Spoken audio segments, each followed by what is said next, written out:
শুভ জন্মদিন মনা। স্কুল যাবে, 9:30-তে গাড়ি আসবে, ওই জন্য ঘুম থেকে উঠে তাড়াতাড়ি করে যেটুকু সম্ভব হয়েছে আমার পক্ষে মেয়েকে রান্না করে দিয়েছি। আমার মেয়েই বলুক কী কী মা রান্না করেছে, শুধু মা নয়, মা আর বাবা দুজনে মিলে কী কী রান্না করেছে মনা? এখানে আছে সাদা ভাত, এটা কি মাছ?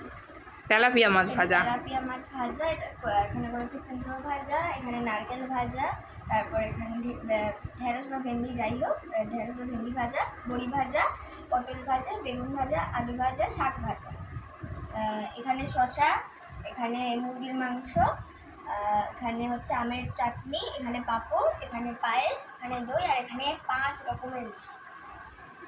আর এই যে লজেসের সামগ্রী। শুভ জন্মদিন মনা, ভালো থাক, সুস্থ থাক, মানুষের মতো মানুষ হও, মন থেকে মানুষ হয়ে ওঠো। God bless you, happy birthday.